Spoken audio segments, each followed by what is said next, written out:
Okay, Dave, our interview is with Bill Barney. Bill's a lifelong resident of Whitley County, and he's a farmer, and he was in the service, and he's got a lot of stories he can tell us about the service and flying in the aircraft. He's going to talk to you about here in a little bit. So we're just going to turn this over to Bill. First of all, Bill, just tell us a little bit about yourself. You know, where you're born, a little bit about your family, and a little bit of your early childhood days going to school. Born in Thorn Creek Township. The first 2 years I went to school was in a one-room school. The school happened to be right on the corner of our farm, so I didn't have far to walk, and lived there for about 13 years, and then moved to another place there on another farm a few miles away.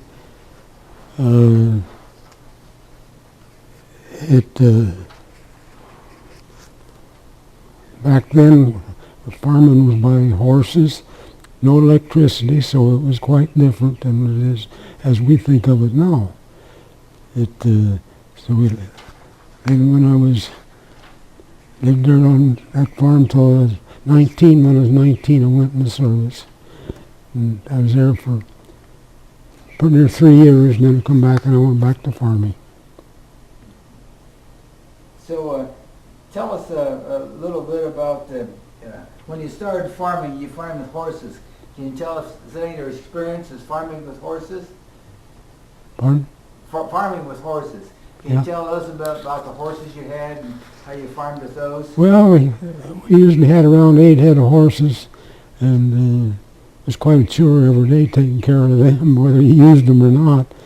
But we had, I might say, we had a pet pair of mules, and they was our favorite.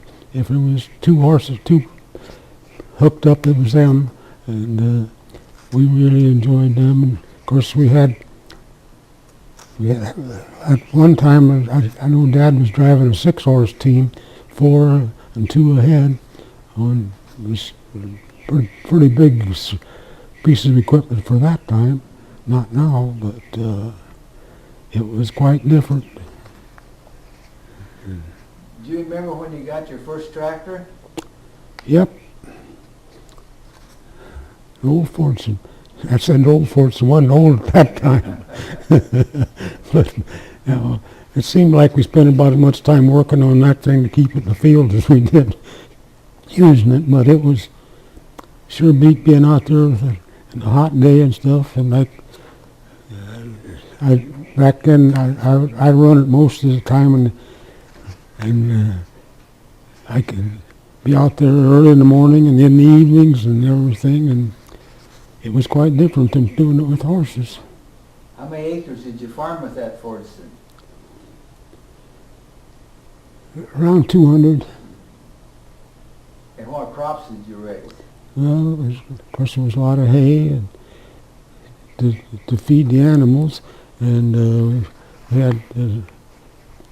we raised corn and beans, and well, back then not beans, it was corn, wheat, oats. Of course we thrashed back then and went with the combine.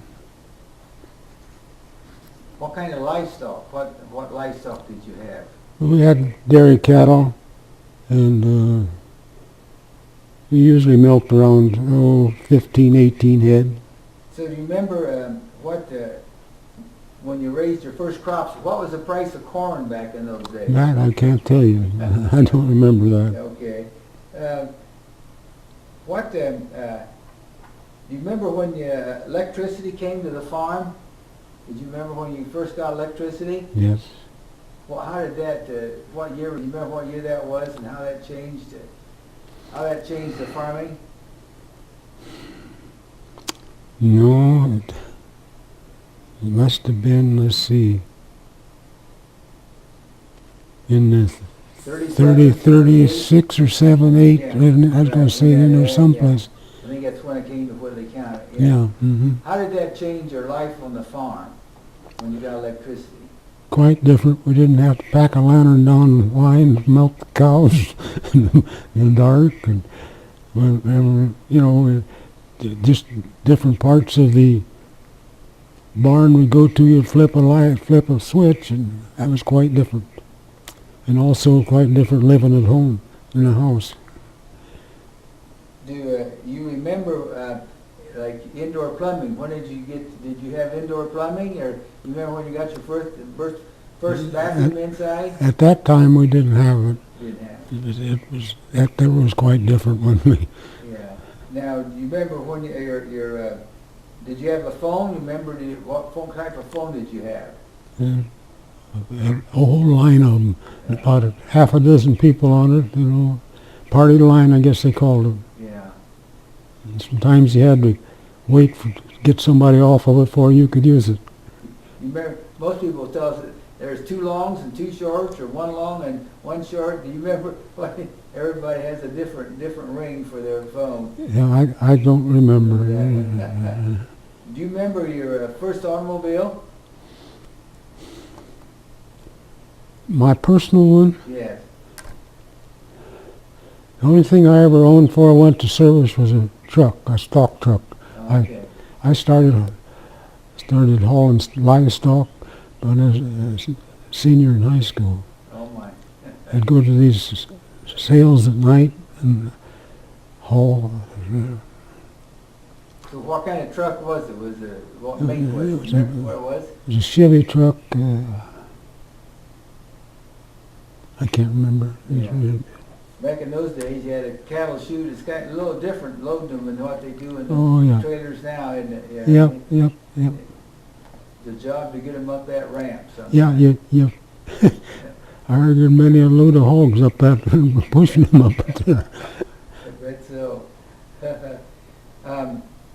You tell us about your schooling. What was the first school you went to, and how did you get back and forth to school? Well, the first school I went to, like I said, was a one-room school. It was on our farm, so I walked on that. And I went there 2 years. And then they opened the Thorn Creek Center up. I think that was in 33. And of course, then went the bus. And that was quite different coming from a school where teacher taught all 8 grades. And that teacher done everything. He done the firing, the heating and the cleaning. And can you imagine going down the line just to 8 different grades? That was sure something different when we got in over at Thorn Creek Center. I think it was 6 teachers. And the principal, Floyd Chapman, he was one of the teachers too. So what high school did you graduate from? Columbia City, Columbia City, okay. 41. Okay, came in there. All right. Now tell us a little bit about your time in the service. You had quite an experience there in the service. Tell us what you did, and then end up with telling us about your flight over to Japan. Well, when I first went in, of course, went to basic training, and then went into, they taught me to inspect meat inspector, to go around to different, after I got out of school there, I went down to a place in Florida, a base there, and we would go out to these processing plants, and we'd inspect this meat as to whether the Air Force would buy it or not, and also go around to different bases and inspect the meat when they unloaded off, and they'd come in on railroad cars. It was freezers, apartments on them, and I didn't think too much of that. It wasn't too interesting. Go to these places where they did this process and they try to bribe you, and it was not. So I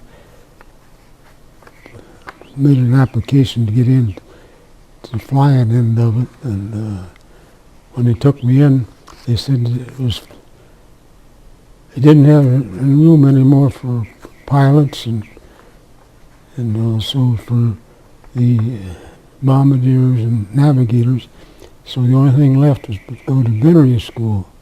So I went to gunnery school for B-24s down in Laredo, Texas, and come out of that and went into a processing center, and they called me in and wanted to know if I'd be interested in going to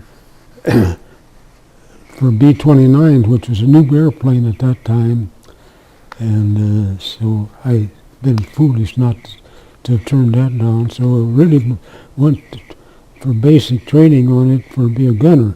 But after I come out, they asked me about being on radar, so that that was my occupation on the B-29 was radar operator. So tell us about your flight when they dropped the first atomic bomb. Tell us about what your plane did and This was the second atomic bomb. oh, okay, the second, okay. The first one was Hiroshima. Okay. It, well, we I better go back to a little bit on training for it. We went to special training. We was our crew was flying out of a place in it was we're just about ready to go overseas on with B-29s, and they come in and they named our outfit to report to Wendover Airport, Wendover, Utah, Wendover Air Base. We got out there and we met Paul Tibbets, Colonel Paul Tibbets, and he called us all together, the flight crews, and he said, "You guys are going into something special." He says, and you don't talk about it, just don't about in amongst yourselves as flying, because he said he called them, it'd be like CIA people would be now. So we worked on that, and then when we got over, see this, at that time, the bombs was not even invented. They were trying to come up with them. But they was teaching us to fly it, to drop them before they ever got them on the books. Fact is, they figured to drop them in Europe the first time, but they didn't have them ready yet when Europe gets given up. So, what do you want me to tell you about the issue? Well, tell us about your plane. You said it was a plane that monitored. Yeah. Tell us what all kind of equipment and Okay. tell us about the flight. Okay. We followed the lead plane in on target. Now I'll go back there to we rendezvoused over a small island just south of Japan, and our prominent was supposed to be target was Kokura, but when we got there, it was socked in with smoke because they had dropped some conventional bombs west of it a few miles, and that smoke had drifted in. So we had to go down and take Nagasaki, which was a secondary target. So what kind of recordings did you make on your plane? What did you monitor with your plane? Okay, we followed that lead plane, the one that had the bomb on it. When he opened his bomb bay doors, our bombardier opened our bomb bay doors. When he dropped the bomb, our bombardier hit a button that dropped 5 pieces of equipment. They were about, I'd say 14 inches long, and they was tubes about 6 inches across. And each one of these was suspended on a small parachute. And then they drift out across. And each, the target, and each one of these units was locked into a piece of equipment on our plane. This particular day, along with being radar operator, they'd asked me to operate one of these pieces of equipment. So like I say, each one was locked into on three pieces of equipment. There was three of us. The other two guys was guys that worked with the invention of the bomb and stuff. And why they picked me, I don't know, but they asked me if I would, and I did. So you had, like I say, it was locked in, and you had to run these controls to keep it locked in, and it measured the power of the bomb.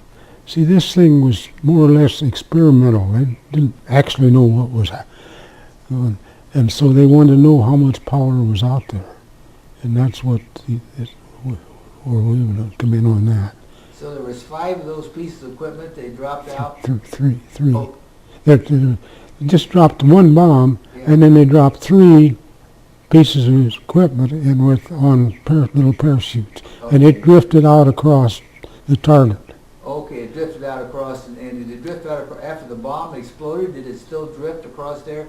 Could you get readings after that bomb exploded? We had to stay on for about 4 or 5 minutes, Okay. and I didn't get to see too much. 4 people trying to look out of a hole about that big around. You didn't see too much. But by the time we got off of there, we was a long ways away. I mean, by the time at 5 minutes of, because we had to get out of, we did not dare be over that explosion. Yeah. We drifted, so they just arced those planes up and side-slipped them way out of there. So how did that bomb explode? Did it have a timing device on it? Or how was that? That's something I can't tell you. I don't know. I know, okay, I'll go back a ways. When we was working with them back on the States yet, we worked out in the Mojave Desert. They're trying to come up with a way to explode, to see all bombs have been exploded by impact. Excuse me. And so they wanted to explode this one up in the air. And I can't tell you, we done a lot of flying, and they said they come up with what they used it, but what it was, I don't know. Well, they exploded this bomb, it was on at 1,900 feet. How many feet was it? 1,900 is where they 1,900 exploded. feet. So the first atomic, that was the second atomic bomb. They exploded. Did the first atomic bomb explode the same altitude? Approximately the same. Yeah. See, we was flying at 30,000 feet, Yeah. but So how long did it take once you saw that bomb was dumped out of the plane? How long did it take it to get down to its target? You remember how long it took to get? how long for the explosion? Yeah. I can't tell you. Yeah. But you had 5 minutes to get out of there and get away from it. We had 5 minutes that we had to stay on that unit that we was on. We was moving out of there at immediate drop. They put them planes over, side-slipped as far. We was way away from there by the time that the bomb exploded. Okay. Yeah. All right. So you're far enough away. Could you feel the rock of the explosion? According to everything, they said it was 6. We felt 7. Oh my! Yeah. But the first one shook us up pretty good, and they kept feeling less as the time went on. Yeah. So we went on then. I gotta get. Go ahead and ask me some more. I gotta get some things here. There's things I can't remember the names.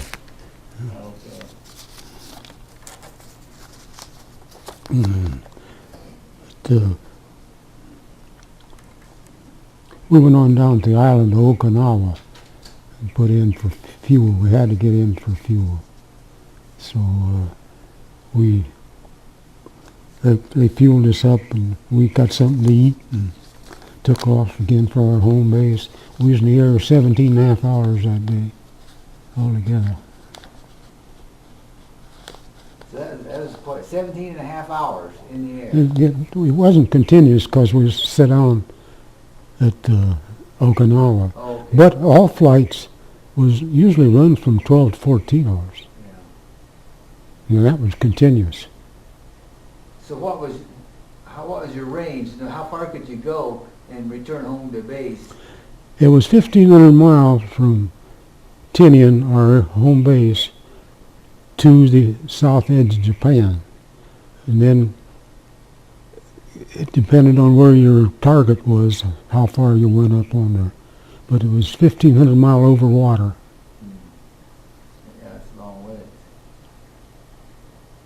Well, is there anything else you'd like to share with us, Bill, about your life here in Whitley County, or anything that you'd like to? Well, I stayed with it farming and retired from it quite a few years ago, about 80, I don't know, 7, something like that. But I still got a few acres. At least I still got the farm, the house leased, or not leased, but I still own the house. There, I don't know, any of you guys know the Zorger boys or not? You ever hear of them? What? The Zorger boys? Yes, yes. They own all the acres around out there that I had. Yeah. And I was, when I quit farming, I was farming a little over 500 acres. But back when Dad was still working for me, we was farming around 1,200. And you sold seed corn too, didn't you? Oh yeah. But I don't remember, you sold me my first bag of is seed that corn. right? First bag of seed corn I ever bought. Yeah. It was a lot different than what it is now. Oh, Yeah. yeah, there was 56 pounds in that bag, and didn't know how many kernels was in there. And it planted quite a few acres. Now it's sold by so much, and so many seeds in there, and they plant about 3 times as far. Yeah, it plants about 3 acres now. Yeah, It's not a full bushel, and it's like 40 pounds or whatever, how big the seed are. Yeah, it's an awful difference. Now, when you first started selling seed corn, was that the hybrid? Is the hybrids come in yet? Yeah, it was hybrid. There's hybrids, yeah. Mm-hmm. Did you ever sell any like the single cross or anything? Did you ever sell anything like that, or was it all hybrids when you? Well, when I had it, it was hybrids. It was hybrids. Yeah. Mm-hmm. That's been quite a few years since I sold seed corn. A lot of changes, hasn't it? Yeah. Well, anything else you'd like to share with us, Bill? Well, I'll say it's sure different in expense now than what it was then. I think of the first self-propelled combine I bought, $5,000. The last one the Zorker boys bought was $320,000. I don't know how they do it. I mean, because the boys are both work good jobs and make over $100,000 a year, so they, but that makes a difference. But well, thank you very much, Bill. Okay. I appreciate you taking the time to come in today and sharing this information with us. I enjoyed it. And we'll put it together here, and we sure appreciate what you shared with us today. So thank Okay. you very much. You bet.